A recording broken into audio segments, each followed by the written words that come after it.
Joining me now is Peter Sprigg, Senior Fellow with the Family Research Council. Good morning. Good morning, Carol. Peter, your group and many others bought some ad time in USA Today. What are you saying in that ad? Well, we're encouraging the Boy Scouts to stand firm by the timeless principles that they've always represented. It's ironic President Obama talks about what a great organization they are, but part of what makes them such a great organization is because they stand on this foundation of timeless moral principles. We think it would be a grave mistake for them to abandon that. It seems history is, you're not, you have football players in the National Football League coming out and saying, it's time that we have gay equality in this country. Kids are hearing these football players, they're heroes, talking about it. So you don't want them to hear about it in some place like the Boy Scouts? Well, people who want to promote the acceptance of homosexuality have the complete freedom to form their own youth development organization, and that's what they should do rather than trying to transform the nature of a long-standing organization.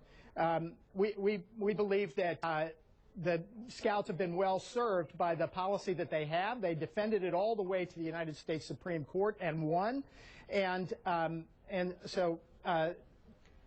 think it's exaggerated how much society is changing. A majority of Americans, according to a recent poll, still believe that it's morally wrong to engage in sexual relations with a person of the same sex. And parents who share that view... Let me interject for just a second. It's also true that a majority of Americans think that gay people have the right to be married in this country. So times are changing, and thoughts about the gay lifestyle, it's changing. It's just a fact. You see it everywhere. And do you really think that a gay scout leader is going to become a gay scout leader to push a gay agenda? Seriously? Well, the mere fact that someone openly identifies themselves as homosexual means that they are modeling for boys the acceptability of homosexual conduct. And parents who do not agree with that view have a right to protect their children from that. They have a right to protect their children just from being exposed to the topic prematurely.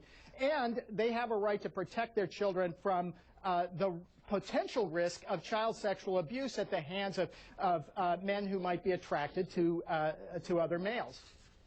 Well, I'll just say that the American Psychological Association has studied the issue that you just mentioned. Homosexuals are not any more likely to molest kids than straight men.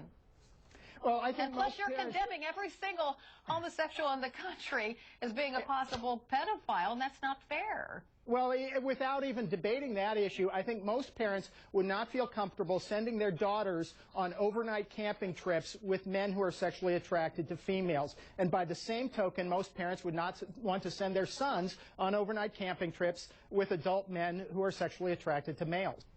But I believe in the Girl Scouts of America. Don't they accept gay Scouts leaders there? And there doesn't seem to be a huge problem there. Well, there's quite a bit of controversy about the Girl Scouts of America, and that's why some traditionally minded people have created alternative organizations such as the American Heritage Girls, because the Girl Scouts have actually given in to this liberal, politically correct agenda. Peter Sprigg with the Family Research Council, thank you very much. Coming up next after